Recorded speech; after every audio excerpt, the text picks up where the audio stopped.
Hello students, मैं अजय प्रताप सिंह अपने YouTube channel JSRM पे आप सभी का स्वागत करता हूं। और आज का टॉपिक रहेगा हमारा chemical reactions and equations class 10 chemistry. तो चलिए देखते हैं कि chemical reactions and equations chapter में क्या क्या बातें आएंगी और हमें उसको किस तरह से डील करना है। तो सबसे पहले इसमें आएगा कि केमिकल प्रोसेसेस होती क्या है, वर्ड इक्वेशन क्या होती है, स्केलेटन फॉर्म इक्वेशंस क्या होती हैं और बैलेंस्ड केमिकल रिएक्शंस क्या होती हैं। और साथ ही साथ इसमें आपको फिजिकल चेंज और केमिकल चेंज में क्या क्या डिफरेंसेस है और कितने टाइप की केमिकल रिएक्शंस होती हैं, इन सभी के बारे में हमको इस पे देखना है इस टॉपिक के अंदर। तो चलिए शुरू करते हैं अपने टॉपिक को। तो सबसे पहले बात करते हैं केमिकल रिएक्शंस में कि फिजिकल चेंज क्या होता है और केमिकल चेंज क्या होता है। तो फिजिकल चेंज क्या होता है, जिसमें आपके फिजिकली चेंज में कंपोनेंट अपनी बेसिक प्रॉपर्टी को नहीं खोता है, जस्ट उसका जो है फिजिकल अपीयरेंस चेंज होता है। For example melting of ice, तो अगर आप देखेंगे तो उसका जो फिजिकल अपीयरेंस है, जब वो आइस फॉर्म में है तो वो सॉलिड फॉर्म में है, और जब वो मेल्ट हो गया तो वो लिक्विड फॉर्म में यानी कि एक्वस फॉर्म में है। तो उस कंडीशन में उसका खाली फिजिकल अपीयरेंस चेंज हो रहा है। अगर आप ध्यान देंगे तो यहाँ पे उसके जो बेसिक कंपोनेंट्स हैं या जो बेसिक कंपोजिशन है वो चेंज नहीं हो रहा है। जैसे कि अगर हम वाटर की बात करते हैं तो वाटर जो है H2O कैसे बनता है, H2O बनता है H2 प्लस O2 की रिएक्शन से। अगर आप यहाँ देखेंगे तो जो H2O है अगर वो आइस फॉर्म में है यानी कि सॉलिड फॉर्म में है तब भी उसका फॉर्मूला यही रहने वाला है। अगर वो वेपर फॉर्म में है तब भी उसके लिए फॉर्मूला H2O ही रहने वाला है, और अगर वो एक्वस फॉर्म में है तब भी उसका फॉर्मूला H2O ही रहने वाला है। यानी कि जो बेसिक कंपोजिशन है वाटर का वो चेंज नहीं हो रहा है। इसी को आप फिजिकल चेंज कहते हैं। इसमें बहुत सारे एग्जांपल्स हैं, जैसे कि मैंने आपको पहला बताया मेल्टिंग ऑफ आइस जो है, जैसे कैम्फर होता है। अगर आप कैम्फर को थोड़ा सा हीट देते हैं तो वो सब्लाइम कर जाता है, यानी कि वो डायरेक्टली गैसियस फॉर्म में कन्वर्ट हो जाता है। तो यहाँ पर भी कैम्फर जो है वो कन्वर्ट हो रहा है गैसियस फॉर्म में, यानी कि ये इसकी फिजिकल चेंज है। इसके अलावा जैसे अगर आप शुगर सिरप बना रहे हैं तो वाटर के अंदर अगर आप शुगर को डिसॉल्व कर रहे हैं तो डिसॉल्व करने के बाद वाटर आपका जो है थोड़ा मीठा बना जाएगा, लेकिन जो बेसिक प्रॉपर्टी है अभी भी शुगर की वही रहने वाली है जो कि वो सॉलिड फॉर्म में थी। इसलिए इस तरह के चेंजेस को फिजिकल चेंज कहा जाता है। इसी का जस्ट रिवर्स होता है केमिकल चेंज। केमिकल चेंज में आपकी जो रिएक्शंस होती हैं वो जो बेसिक प्रॉपर्टी होती है केमिकल्स की, जो शुरुआत में उनकी बेसिक प्रॉपर्टी होती है और जो कंपाउंड बनने के बाद यानी जो प्रोडक्ट फाइनल आता है उसकी जो बेसिक प्रॉपर्टी होती है उससे डिफर करता है। जैसे कि अगर हम कहें कि हम मैग्नीशियम रिबन को लें और अगर हम उसको बर्न कर दें ऑक्सीजन की प्रेजेंस में, तो बर्न करने के बाद आपका मैग्नीज ऑक्साइड मिलता है, मैग्नीशियम ऑक्साइड मिलता है, जिसकी बेसिक प्रॉपर्टी मैग्नीशियम और ऑक्सीजन की बेसिक प्रॉपर्टी से डिफर करेगी। इसीलिए इस तरह के चेंजेस को केमिकल चेंज कहा जाता है। और इसमें बना हुआ नया सब्सटेंस को जनरली ज्यादातर अगर मैं बात करूं 90% केसेस में आप इस रिएक्शंस को रिवर्स नहीं कर सकते, यानी जो केमिकल चेंज होते हैं वो इरिवर्सेबल होते हैं, जबकि फिजिकल चेंज जो होते हैं वो रिवर्सेबल चेंजेस होते हैं। फिजिकल चेंज को आप रिवर्स कर सकते हो। फॉर एग्जांपल जो आइस का ही था, अगर वो मेल्ट हो गया है, वाटर के फॉर्म में आ गया है यानी लिक्विड फॉर्म में आ गया है, फर्दर आप उसको लिक्विड से सॉलिड फॉर्म में कन्वर्ट कर सकते हो। लेकिन केमिकल चेंज में जो मैग्नीज और मैग्नीशियम ऑक्साइड बना है आप उसको रिवर्स करके मैग्नीशियम और ऑक्सीजन में अलग नहीं कर सकते। इसका मतलब ये नहीं है कि हर केमिकल रिएक्शंस जो है वो रिवर्स नहीं की जा सकती। कुछ केमिकल रिएक्शंस ऐसी भी होती हैं जो रिवर्सेबल रिएक्शंस होती हैं। केमिकल रिएक्शंस को लिखते समय हम एरो का इस्तेमाल करते हैं, और एरो के बाद जो टर्म्स लिखे जाते हैं वो प्रोडक्ट होते हैं, और एरो से पहले जो टर्म्स लिखे जाते हैं वो रिएक्टेंट्स होते हैं। जैसे कि Mg plus O2 gives MgO। तो जब मैग्नीशियम रिबन को बर्न किया जाएगा ऑक्सीजन की प्रेजेंस में तो वो व्हाइट लाइट के साथ, काफी ब्राइट व्हाइट लाइट आती है, उसके साथ ही बर्न होते हैं और मैग्नीशियम ऑक्साइड बना लेते हैं। इसके अलावा कुछ रिएक्शंस को और देखते हैं।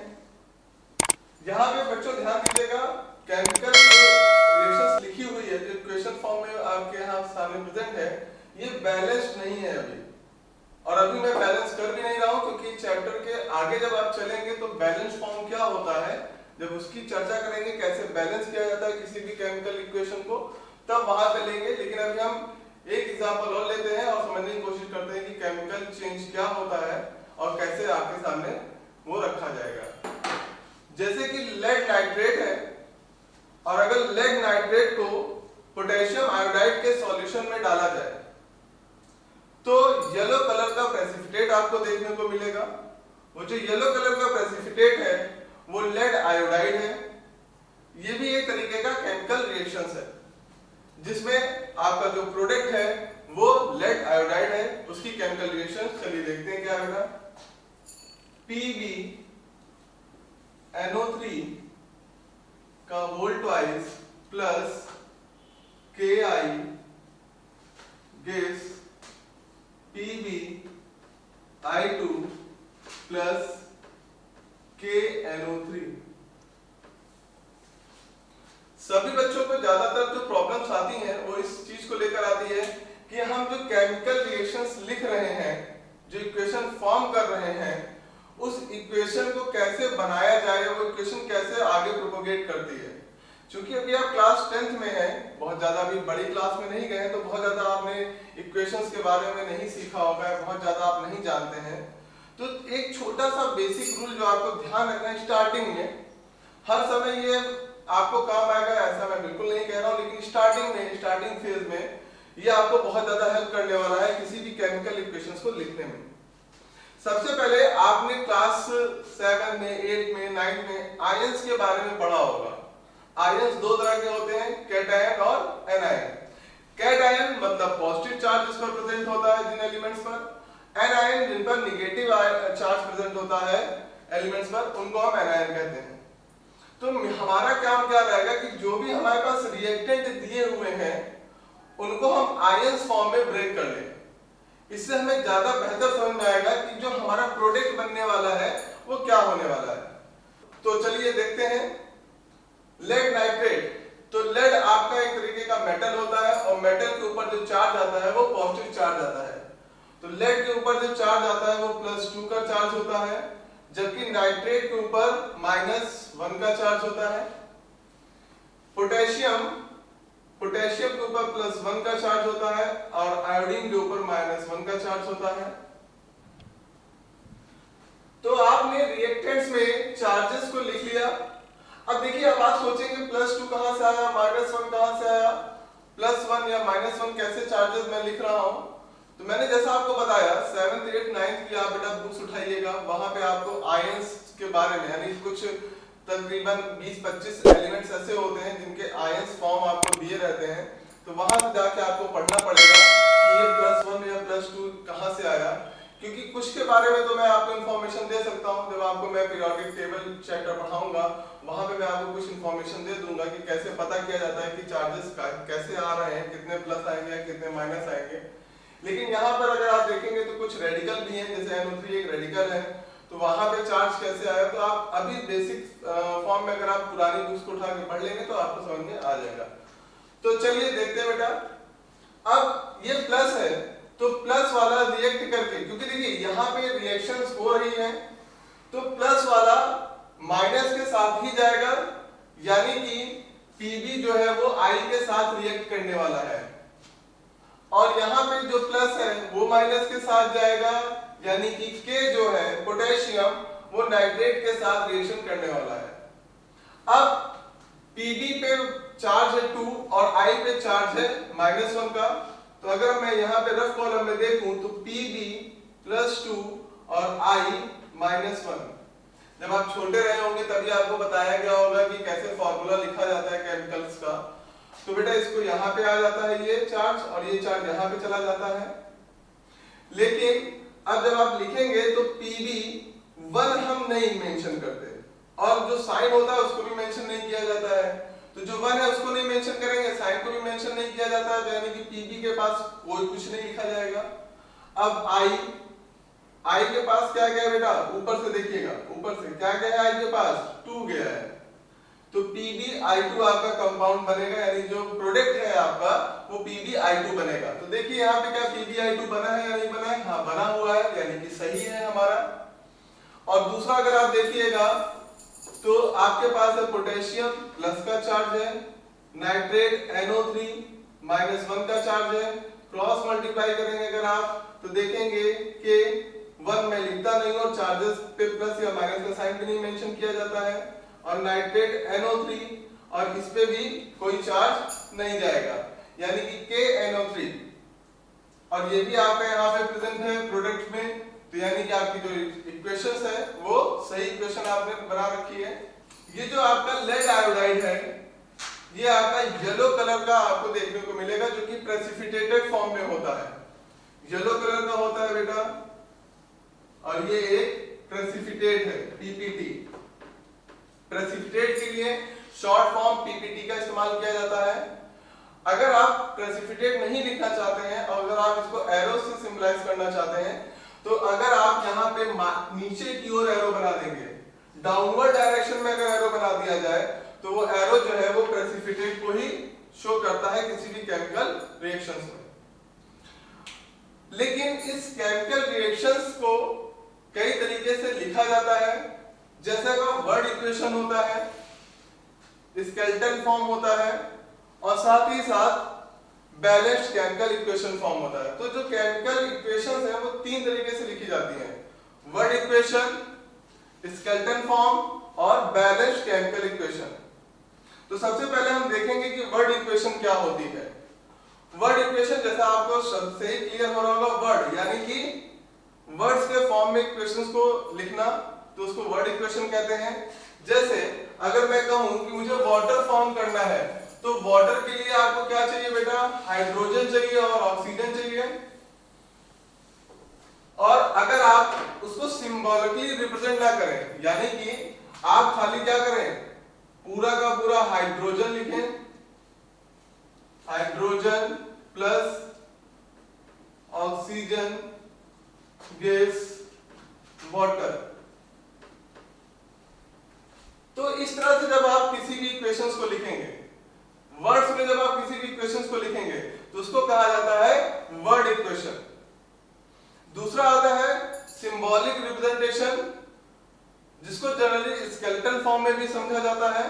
सिंबॉलिक रिप्रेजेंटेशन क्या होता है, अगर इन्हीं वर्ड्स की जगह पर हम उनके सिंबल्स का इस्तेमाल करने लगे, जैसे कि हाइड्रोजन का सिंबल क्या होता है बेटा, H, चूंकि गैस फॉर्म होती है इसलिए H2 लिखा जाता है। ऑक्सीजन का सिंबल होता है O, ये भी एक गैस फॉर्म है इसलिए इसको O2 लिखा जाएगा। गैस, वाटर, वाटर का फॉर्मूला होता है H2O। इस फॉर्म को स्केलेटन फॉर्म कहा जाता है या सिंबॉलिक रिप्रेजेंटेशन कहा जाता है।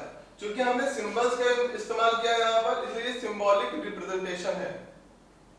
लेकिन कोई भी केमिकल इक्वेशंस की अपनी जो हम लिखते हैं उसकी अपनी लिमिटेशंस होती हैं। किसी भी केमिकल इक्वेशंस की जो लिमिटेशंस हैं, जरा उसको हम ध्यान में देते हैं कि उसकी लिमिटेशंस क्या है। अब केमिकल इक्वेशन फिजिबल है या नहीं है इसके बारे में हमें कोई इंफॉर्मेशन नहीं होती। whether the chemical equation is written in the board or something else, then it is feasible or not, means कि वो केमिकल रिएक्शन होगी भी या नहीं होगी, हमें इसके बारे में भी कोई इंफॉर्मेशन नहीं होती है। जैसे कि अगर मैं आपको 2 एग्जांपल के थ्रू इसको समझाने की कोशिश करूं तो आपको थोड़ा ज्यादा बेहतर समझ में आएगा। जैसे कि Fe plus CuSO4 gives FeSO4 plus Cu, and the second is Cu plus FeSO4 gives CuSO4 plus Fe। अगर आप इन दोनों इक्वेशंस को देखने की कोशिश करेंगे तो आप देखेंगे कि Fe ने यहाँ पर Cu को डिस्प्लेस करके खुद उसकी जगह पे जाके जुड़ गया है, और यहाँ पर Cu ने Fe को डिस्प्लेस कर दिया है और खुद जाकर SO4 के साथ अटैच हो चुका है। लेकिन इन दोनों केमिकल रिएक्शंस को अगर आप देखेंगे तो दोनों आपको बैलेंस भी नजर आएगी, क्योंकि ये ऑलरेडी बैलेंस फॉर्म में है।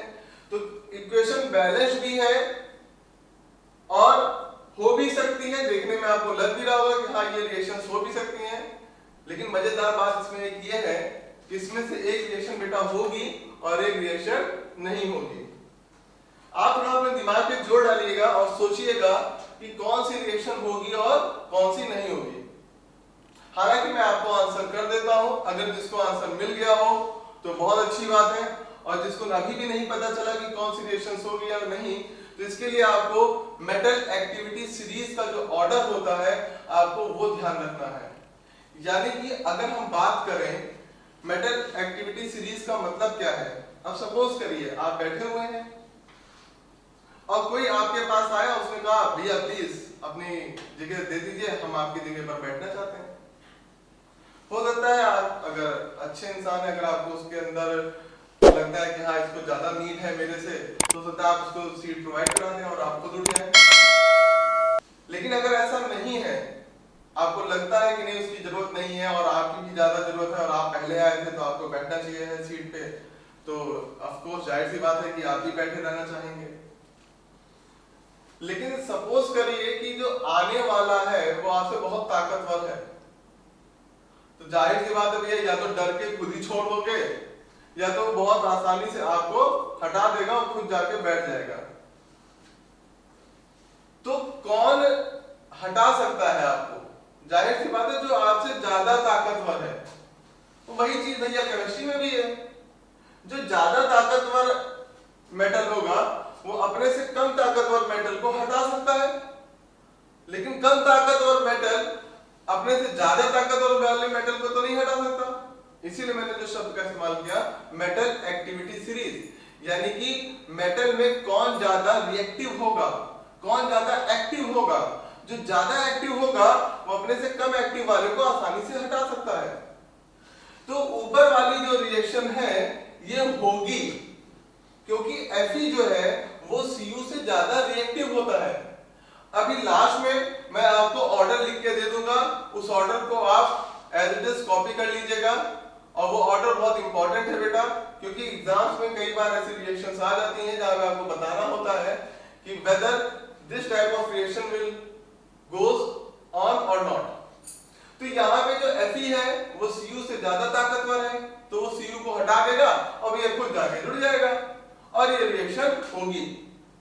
जैसा मैंने अभी कहा Fe ज्यादा ताकतवर है Cu से, यानी जब Cu है और यहाँ पे FeSO4 है तो Cu तो कम ताकतवर है, तो Cu तो हटा ही नहीं पाएगा इसको। तो जब हटा नहीं पाएगा, देखने में आपको लग सकता है कि हाँ भैया केमिकल इक्वेशन जो है वो एकदम सही है, देखने में आपको लग सकता है, लेकिन रियल में ये रिएक्शन नहीं होगी क्योंकि Cu कम ताकतवर है, कम एक्टिव है। कम एक्टिव होने की वजह से वो Fe को डिस्प्लेस नहीं कर सकता। तो ये इसकी पहली लिमिटेशंस हो गई। यानी कि अगर आपको लिख के दे दिया जाए और पूछा जाए कि ये केमिकल रिएक्शन होगी या नहीं होगी, तो आप नहीं बता सकते जब तक आप बहुत ज्यादा उसको डीप स्टडी नहीं किए हुए हैं, तब तक आप नहीं बता सकते कि ये रिएक्शन होगी भी या नहीं होगी। तो यही इसकी लिमिटेशन है, यानी यही इसकी एक कमी है कि ये आपको ये इंफॉर्मेशन नहीं देती है कि केमिकल रिएक्शन होगी या नहीं होगी। इसके अलावा इसकी दो कमियां और हैं। दूसरी जो इसकी कमी है वो ये है कि जो रिएक्शन हो रही है वो कितने समय में कंप्लीट हो जाएगी या कब जाकर वो पूरी तरीके से फिनिश हो जाएगी, जिसको आप कह सकते हो रेट ऑफ रिएक्शन। तो जो केमिकल इक्वेशन है वो रेट ऑफ रिएक्शन के बारे में भी कोई इंफॉर्मेशन प्रोवाइड नहीं कराता है कि रिएक्शन कब कंप्लीट हो जाएगी, और ये इसकी दूसरी लिमिटेशंस है। इसकी तीसरी लिमिटेशंस की अगर मैं बात करूं तो तीसरी इसकी लिमिटेशन ये है कि जब रिएक्टेंट आपस में रिएक्ट कर रहे हो और रिएक्टेंट अगर एक्वस फॉर्म में हो यानी कि सॉल्यूशन फॉर्म में हो, तो उनकी कंसंट्रेशन के बारे में भी ये कोई इंफॉर्मेशन नहीं दे प्रोवाइड कराता। फॉर एग्जांपल इसी में देख लेते हैं कि CuSO4, तो CuSO4 अगर एक्वस फॉर्म में है तो वो कितना ज्यादा कंसंट्रेटेड है या जो प्रोडक्ट बनेगा वो कितना ज्यादा कंसंट्रेटेड होगा, इसके बारे में हमें कोई इंफॉर्मेशन नहीं होती। कंसंट्रेशन का मतलब क्या होता है? कंसंट्रेशन का मतलब होता है उसमें उसकी मात्रा का पता लगाना, कंसंट्रेशन है। जैसे अगर मैं एग्जांपल के तौर पे आपको बात करूं, जैसे आप शुगर सिरप बना रहे हैं, अब एक ग्लास पानी के अंदर आपने 1 चम्मच चीनी डाली और 1 ग्लास पानी के अंदर आपने 4 चम्मच चीनी डाली। अगर 2 ग्लास है और दोनों में शुगर सिरप बनाया, एक में 1 चम्मच डालकर और एक में 4 चम्मच डालकर, तो दोनों है तो शुगर सिरप ही, ग्लास ए भी और ग्लास बी भी, दोनों मीठे होंगे, ग्लास ए भी ग्लास बी भी। मगर आप सोच के बताइए कि कौन सा ज्यादा मीठा होगा। अब चूंकि आप भैया क्लास 10th में, तो इतना तो आप समझदार होंगे कि भैया बी वाला ज्यादा मीठा होगा क्योंकि उसमें 4 चम्मच चीनी पड़ी हुई है, ए वाला कम मीठा होगा। यानी कि दोनों शुगर सिरप है, लेकिन एक की कंसंट्रेशन ज्यादा है, यानी कि सॉल्यूट की मात्रा सॉल्वेंट में ज्यादा है, यानी कंसंट्रेशन ज्यादा है। सॉल्यूट क्या होता है बेटा? जो चीज मिलाई जा रही हो। सॉल्वेंट क्या होता है? जिसमें मिलाया जा रहा हो। तो कंसंट्रेशन कैसे बन के आया? जब सॉल्वेंट में सॉल्यूट की मात्रा चेक की जाए, अगर सॉल्यूट की मात्रा ज्यादा है तो कंसंट्रेशन ज्यादा है, अगर सॉल्यूट की मात्रा कम है तो कंसंट्रेशन कम है। तो कोई भी केमिकल रिएक्शन आपको ये इंफॉर्मेशन भी नहीं देती है कि जो सॉल्यूशन आपने लिया है, सॉल्यूशन फॉर्म में आपने रिएक्टेंट को लिया है या जो प्रोडक्ट फाइनली आपको मिला है, उसकी जो कंसंट्रेशन है वो कितनी होने वाली है। और ये इसकी 3 लिमिटेशन है किसी भी केमिकल इक्वेशन की। फर्दर इस टॉपिक में जब हम आगे बढ़ते हैं, इस चैप्टर में जब हम आगे बढ़ते हैं, तो आता है ये तो भाई कमियां हो गई, इसकी कोई खासियत भी तो होगी ना। ऐसा थोड़ा है कि हर चीज की बस कमियां हैं, हर चीज की अपनी खासियत भी तो होती है। तो इस केमिकल इक्वेशन की अपनी क्या खासियत है, तो उसके बारे में हम चर्चा करते हैं। सबसे पहले तो इस इक्वेशन की खासियत ये है कि इसमें प्रेजेंट रिएक्टेंट और प्रोडक्ट की जो फिजिकल अपीयरेंस है उसके बारे में आपको पता चलता है।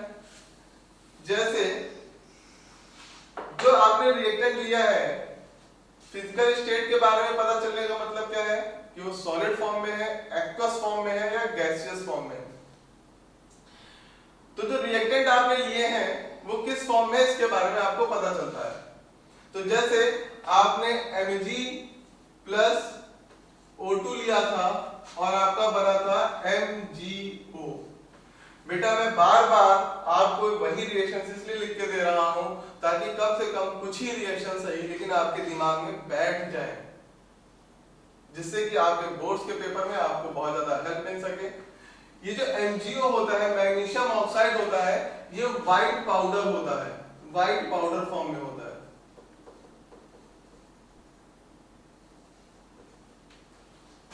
मैग्नीशियम जो रिबन है ये आपका सॉलिड फॉर्म में होता है, तो यहाँ पे छोटा सा S लिख दिया जाता है। S मतलब इसकी जो फिजिकल स्टेट है वो क्या है? मैग्नीशियम की सॉलिड है। O2 में छोटा सा G लिख दिया जाता है, यानी कि ये गैसियस फॉर्म में है। अब या तो आप बेटा G लिख दीजिए या तो आप एरो बना दीजिए, एरो अपवर्ड डायरेक्शन में। अगर एरो अपवर्ड डायरेक्शन में बना हुआ है इसका मतलब जो आपका रिएक्टेंट है वो गैसियस फॉर्म में है। और यहां पे तो आप देख ही रहे होंगे व्हाइट पाउडर, तो व्हाइट पाउडर पाउडर है, पाउडर भी तो सॉलिड ही है, लिक्विड तो है नहीं बेटा, गैस तो है नहीं, तो सॉलिड फॉर्म में यहां छोटा सा S लिख दिया जाएगा। तो इस तरह से आपकी जो केमिकल रिएक्शन है वो ये इंफॉर्मेशन देने का काम करती है कि जो रिएक्टेंट और प्रोडक्ट है उनकी फिजिकल स्टेट क्या रहने वाली है।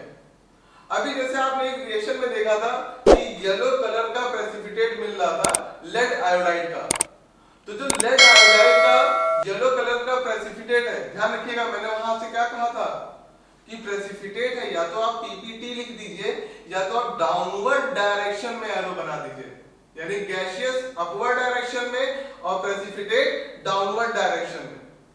तो डाउनवर्ड डायरेक्शन किस चीज को इंडिकेट करेगी बेटा? प्रेसिपिटेट को इंडिकेट करती है।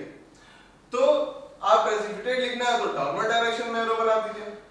तो इस तरह से आप हर चीज को बता सकते हैं। अगर कोई चीज एक्वस है, सपोज करते हैं कि मैग्नीशियम एक्वस फॉर्म में होता तो हम यहाँ AQ लिखते। ध्यान रखिएगा बेटा हम यहाँ पे लिक्विड शब्द का इस्तेमाल से थोड़ा बचते हैं क्योंकि केमिस्ट्री की लैंग्वेज है, तो हम लिक्विड फॉर्म से थोड़ा सा बचने की कोशिश करते हैं और उसको हम एक्वस फॉर्म बोलने की कोशिश करते हैं, इसलिए उसका जो रिप्रेजेंटेशन है वो AQ से आता है। एक्वस यानी कि AQ से उसका रिप्रेजेंटेशन किया जाता है। होप सो आपको जो पहली इंफॉर्मेशन मैंने आपको प्रोवाइड कराई आपको बेहतर तरीके से समझ में आई होगी। इसके अलावा केमिकल इक्वेशंस और क्या-क्या बारे में बात आपको इंफॉर्मेशन देती है। तो एक केमिकल इक्वेशन आपको ये बताती है कि जो रिएक्शन है वो स्लो है या फास्ट है। देखिए रेट ऑफ रिएक्शन नहीं बता पाता कि रिएक्शन कब कंप्लीट होगी, कितने समय में कंप्लीट होगी, लेकिन ये तो बता सकता है ना कि रिएक्शन स्लो है या फास्ट है। जैसे कि Fe यानी कि iron plus oxygen in presence of water vapour, in presence of water vapour क्या देता है बेटा? आयरन को अगर ऑक्सीजन और वाटर वेपर के प्रेजेंस में रिएक्ट कराया जाए या वाटर के साथ रिएक्ट कराया जाए तो आयरन क्या देता है? घर में बहुत बड़ी समस्या। अब आप सोच रहे क्या आपके घरों में लोहे के गेट लगे होंगे, हो सकता है आपकी रेलिंग में लोहा इस्तेमाल किया गया हो। आजकल स्टील इसीलिए देखिए बहुत ज्यादा यूज हो रही है क्योंकि स्टील जो होती है वो कोरोड नहीं होती, उसमें रस्ट नहीं लगता, जबकि आयरन में जो रस्टिंग होती है वो बहुत ज्यादा होती है और आयरन में रस्टिंग इसी रिएक्शन से को कहते हैं। यानी कि आयरन अगर ऑक्सीजन और वाटर वेपर या वाटर के प्रेजेंस में रिएक्ट करे तो वो रस्ट देने का काम करता है, वो कोरोड होता जाता है। कोरोजन का मतलब होता है झड़ना, झड़ना मतलब धीरे धीरे कम होते जाना, कम होते जाना। आयरन कम होते होते होते होते होते होते क्योंकि आयरन जब कोरोड होता है तो उसको रस्टिंग कहते हैं, तो वो धीरे धीरे कम होते होते होते होते क्या होता है? गल जाता है, खत्म हो जाता है। तो उसका जो फॉर्मूला होता है वो होता है Fe2O3.XH2O। ये रस्ट का फॉर्मूला है बेटा। इस चैप्टर के एंडिंग में अगर आप जाएंगे तो आपको एक टॉपिक मिलेगा कोरोजन और रस्टिंग। तो ध्यान रखिएगा, मैं बार बार मैं क्यों कह रहा हूं कि मैं वही एग्जांपल्स लेके चल रहा हूं जो आपको बहुत ज्यादा हेल्प करने वाले हैं, इसीलिए मैं बार बार उनका रिपीटेशन करता रहूंगा। तो हर जगह आपको एक एक टॉपिक में भी समझ में आता रहे और आगे चल के भी आपको ये फायदा पहुंचाए, इसलिए मैं एग्जांपल भी वैसे ही ले रहा हूं बार बार। ठीक है, तो जैसा मैंने बताया कि ये आपकी रेट ऑफ रिएक्शन को नहीं बताता कि कितने समय में कंप्लीट हो जाएगी, लेकिन वो ये तो बता सकता है ना कि वो रिएक्शन स्लो है या फास्ट है। जैसे कि अगर आप इस रिएक्शन को देखें तो ये रिएक्शन बेटा मैंने कहा जैसा कि घरों में होता है।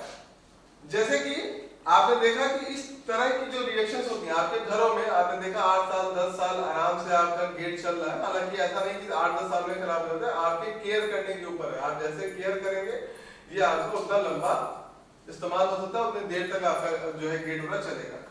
तो ये जो रिएक्शन होती है ये एक्चुअल में बहुत ही स्लो रिएक्शन है। तो ये चीज मेंशन की जा सकती है। देखिए रेट ऑफ रिएक्शन मेंशन नहीं है कि कब खत्म होगी, 1 घंटे में, 2 घंटे में, 4 घंटे में, 10 घंटे में, 10 साल में, नहीं। लेकिन ये रिएक्शन कैसी है? स्लो है, काफी धीमी गति से हो रही है। ठीक है, उसी तरीके से अगर कोई रिएक्शन फास्ट हो रही है तो वहां पे क्या लिख दिया जाएगा? फास्ट लिख दिया जाएगा। एरो के नीचे क्या लिख दिया जाता है बेटा? स्लो या फास्ट लिख दिया जाता है, जिससे कि आपको पता चल जाता है कि रिएक्शन स्लो है या फास्ट है, जल्दी होगी या बहुत ज्यादा टाइम लेने वाली है। इसके अलावा जो रिएक्शंस है वो ये भी इंफॉर्मेशन देती हैं कि वो एक्सोथर्मिक रिएक्शन है या एंडोथर्मिक रिएक्शन है, यानी कि वो हीट रिलीज कर रही है या हीट एब्जॉर्ब कर रही है। जो एक्सोथर्मिक रिएक्शंस होती हैं वो हीट रिलीज कर रही होती हैं। जब कोई भी रिएक्शन हीट रिलीज कर रही होती है तो हम उसके प्रोडक्ट के साइड में प्लस हीट लिख देते हैं, या तो हीट लिख देते हैं या तो इसके सिंबल का इस्तेमाल कर देते हैं। और इसका सिंबल होता है बेटा ट्रायंगल। जो ट्रायंगल बनाते हैं ना मैथ्स में, वही ट्रायंगल आपको बनाना है और ट्रायंगल भी हीट का ही सिंबल होता है। तो यहाँ पे अगर इस तरह से रिएक्शन इक्वेशन लिखी हुई है तो अगर इस तरह से लिखा है और यहाँ पे प्लस हीट लिखा हुआ है या ट्रायंगल का साइन बना हुआ है तो ये देखिए प्रोडक्ट की तरफ आपका क्या है? प्लस का साइन है, प्लस में हीट है। यानी कि ये एक्सोथर्मिक रिएक्शन है, और एक्सोथर्मिक है यानी कि ये हीट को क्या कर रही होगी, निकाल रही होगी, हीट को निकाल रही होगी, रिलीज कर रही होगी।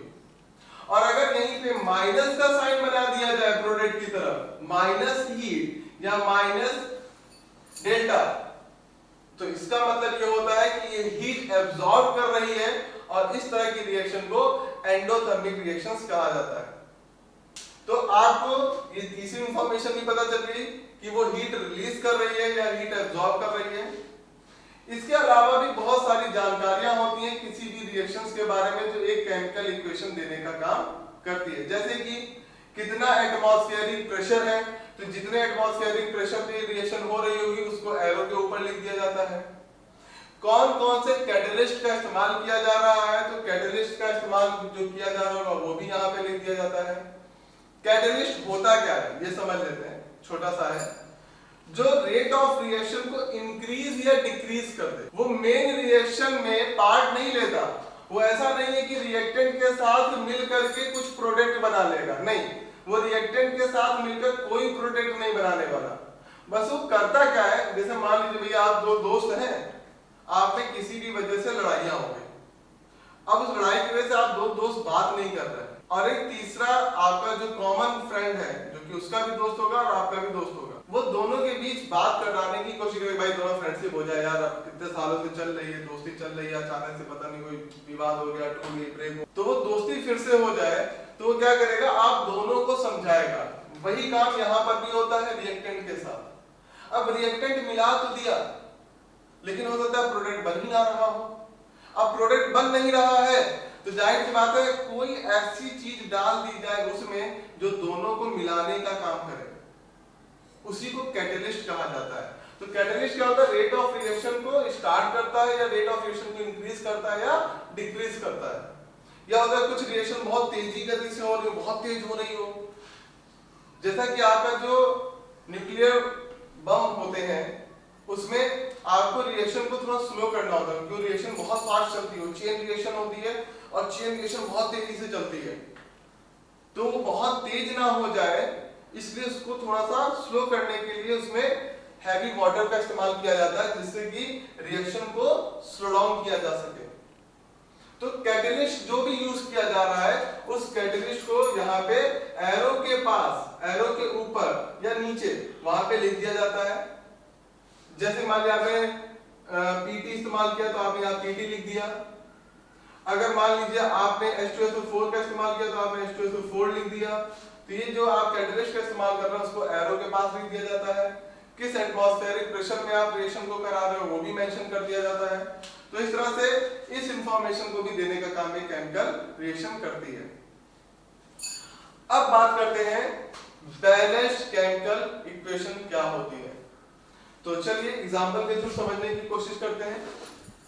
छोटा सा एग्जांपल लेते हैं, जैसे कि हाइड्रोजन और ऑक्सीजन गिव्स यू वाटर। देखिए again and again I am taking the same kind of examples because of you all the students. H2 plus O2 gives H2O। यहां पे देखें अगर आप लेफ्ट हैंड साइड देखें, देखिएगा ये बोर्ड है, ये मेरा राइट हैंड है बेटा और ये मेरा लेफ्ट हैंड है। लेफ्ट हैंड जो भी होता है उसको रिएक्टेंट कहा जाता है, रिएक्टेंट, और जो राइट हैंड साइड होता है उसको प्रोडक्ट कहते हैं। ध्यान रखिएगा एक रिएक्टेंट से कई प्रोडक्ट और कई रिएक्टेंट से एक प्रोडक्ट बनाया जा सकता है। मतलब ऐसी कोई बात नहीं होती कि रिएक्टेंट हमेशा ज्यादा होगा प्रोडक्ट हमेशा कम होगा, ऐसा बिल्कुल भी नहीं है। कितने भी रिएक्टेंट हो सकते हैं और कितने भी प्रोडक्ट हो सकते हैं। बस आपको ध्यान ये रखना है कि जिस चीज को मिलाया जा रहा है, जिस चीज को आपस में रिएक्ट कराया जा रहा है उनको रिएक्टेंट कहा जाता है, और जो फाइनल में आपको मिल जाता है उसको हम प्रोडक्ट कहते हैं। ठीक है, चूंकि देखिए गैस है तो हमने एरो बना दिया, ऑक्सीजन भी गैस है तो हमने एरो बना दिया, वाटर एक्वस फॉर्म में तो हमने AQ लिख दिया। तो यहाँ पे हमें किसी भी केमिकल इक्वेशन को बैलेंस करना है, तो हम बैलेंस करते कैसे जरा देखिएगा। इसी को बैलेंस केमिकल इक्वेशन कहा जाता है। और बैलेंस करते क्यों ये भी समझ लीजिए, law of conservation of mass की वजह से। क्लास 9th में आपको पढ़ाया गया होगा। Law of conservation of mass कहता क्या है कि भैया जितना मास रिएक्टेंट का होना चाहिए उतना ही मास प्रोडक्ट का होना चाहिए। क्यों? क्योंकि रिएक्शन कराते समय जो भी मैटर है वो अपना मास खोता नहीं है, वो कहीं चला नहीं जाएगा और आपस में रिएक्ट करके कुछ नया जरूर बन गया, लेकिन क्या उसका मास कहीं खो जाएगा? क्या कहीं से वो कम हो जाएगा? क्या नहीं। आपने एक बर्तन के अंदर दो रिएक्टेंट लिए, उनसे एक प्रोडक्ट बन गया। अब जिस बर्तन के अंदर या टेस्ट ट्यूब के अंदर आपने दो प्रोडक्ट लिए, रिएक्टेंट लिए और एक प्रोडक्ट बन गया, तो क्या आपका जो रिएक्टेंट है वो कहीं चला जाएगा? क्या नहीं, रिएक्टेंट तो वहीं पर है। तो जितना रिएक्टेंट का मास होना चाहिए उतना ही प्रोडक्ट का मास होना चाहिए। इसी को law of conservation of mass कहते हैं। तो law of conservation of mass यानी कि रिएक्टेंट भी इधर जितना हो मास में उतना ही प्रोडक्ट में भी मास हो। इसी वजह से आपको बैलेंस करना जरूरी है। तो चलिए यहाँ पे देखते हैं बेटा हम अपने लेफ्ट हैंड साइड पे, और यहाँ पे हम देखते हैं अपने राइट हैंड साइड पे। तो लेफ्ट हैंड साइड पे हमारा क्या है? हाइड्रोजन है रिएक्टेंट के तौर पर और ऑक्सीजन है। और वही आपका इधर भी होगा, हाइड्रोजन है और ऑक्सीजन है। लेफ्ट हैंड साइड पे हाइड्रोजन कितने हैं बेटा? ध्यान से देखिए, 2 है, 2। एक हाइड्रोजन का मास कितना होता है? 1, तो इनटू 1 टोटल 2 मास हुआ इधर हाइड्रोजन की वजह से। और ऑक्सीजन कितने हैं बेटा? 2, यहां पर ऑक्सीजन भी 2 है और एक ऑक्सीजन का मास कितना होता है? 16, तो टोटल मास कितना है? 32। अभी मैं law of conservation of mass बता रहा हूं, अभी मैं बैलेंस नहीं बता रहा हूं। यहां पे अगर आप देखें तो हाइड्रोजन बेटा कितने हैं? 2 है, 2 into 1 = 2। और ऑक्सीजन यहां बेटा कितना है? 1 है, कुछ नहीं लिखा है मतलब 1 माना जाएगा, तो 1 into 16 बराबर 16। यहां पे ऐड करिए बेटा 18 आया और यहां पे ऐड करिए बेटा तो कितना आया? 34 आया। यानी कि यहां का मास यहां के मास के बराबर नहीं है, और अगर मास बराबर नहीं है तो ये जो इक्वेशन है ये बैलेंस भी नहीं है। अब law of conservation of mass क्या कहता है कि जितना रिएक्टेंट का मास उतना ही प्रोडक्ट का मास, तो मास बराबर होना चाहिए, इसीलिए हमें बैलेंस करना है। तो बैलेंस कैसे किया जाए चलिए अब देखते हैं।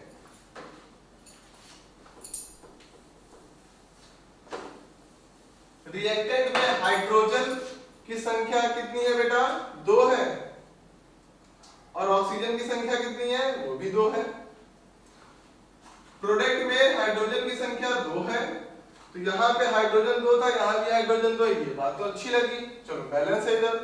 ऑक्सीजन इधर 1 है और बेटा इधर कितना है? सॉरी, इधर 2 है और इधर कितना है? 1 है। तो यहाँ पे ऑक्सीजन आपको देखिए कम नहीं किया जा सकता, ऐड जरूर किया जा सकता, बढ़ाया जा सकता है। तो यहाँ पे ऑक्सीजन 1 है, इसको 2 करना है क्योंकि यहाँ पे 2 है। अब इसको 2 बनाने के लिए आप क्या करेंगे? ध्यान रखिए बेटा, कभी भी ना यहाँ पर 2 नहीं लिखते हैं, कभी नहीं ना। जब भी आपको ऐड करना है तो संख्या हमेशा आगे लिखी जाती है। तो यहाँ पर ऑक्सीजन अब कितना हो गया बेटा? 2 हो गया। लेकिन जैसे ही ऑक्सीजन 2 हुआ, देखिए हाइड्रोजन कितना हो गया बेटा? 2 2 जा 4, तो हाइड्रोजन कितना हो गया? 4। अब यहां पे लेकिन हाइड्रोजन देखिए LHS में हाइड्रोजन कितना हो गया? हाइड्रोजन अभी 2 ही है, तो इसको 4 बनाना है तो इसको भी 2 से मल्टीप्लाई कर दीजिए, तो ये भी 4 हो जाएगा। तो हाइड्रोजन को 2 से मल्टीप्लाई किया तो यहाँ भी 2 से मल्टीप्लाई कर दीजिए बेटा, 2 लिख दीजिए यहाँ पर। अब ये केमिकल इक्वेशन देखिए, हाइड्रोजन यहाँ पे कितना? 4, यहाँ पे हाइड्रोजन कितना? 4, यहाँ पे ऑक्सीजन कितना? 2, यहाँ पे ऑक्सीजन कितना? 2। तो केमिकल इक्वेशन हो गई बैलेंस। अब law of conservation of mass भी देख लेते हैं बेटा।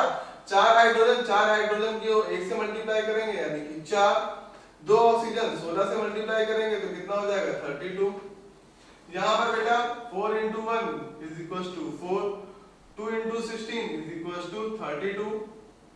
ऐड कर लीजिए बेटा 36 आएगा और यहाँ पर ऐड कर लीजिए बेटा, तब भी कितना आएगा 36 आएगा। यानी कि यहाँ भी मास, रिएक्टेंट का मास भी 36, प्रोडक्ट का मास भी 36। जैसी यार हो तो गया, हुआ कि नहीं हुआ? तो इसी को बैलेंस्ड केमिकल इक्वेशन कहा जाता है, जब आपका रिएक्टेंट की संख्या प्रोडक्ट की संख्या के बराबर हो जाए। ठीक है, ये टॉपिक भी क्लियर। देखिएगा धीरे धीरे चैप्टर आपका फिनिशिंग मोड पर जाने वाला है, चैप्टर खत्म होने वाला है, तो ध्यान से थोड़ा सा और पेशेंस के साथ चलिए आगे कंटिन्यू करते हैं। अब ये तो बात हो गई कि केमिकल इक्वेशंस बैलेंस क्यों की जाती है, क्योंकि law of conservation of mass की वजह से जितना रिएक्टेंट का मास उतना ही प्रोडक्ट का मास होना चाहिए बेटा। तो ये बैलेंस्ड केमिकल इक्वेशन कहलाती है।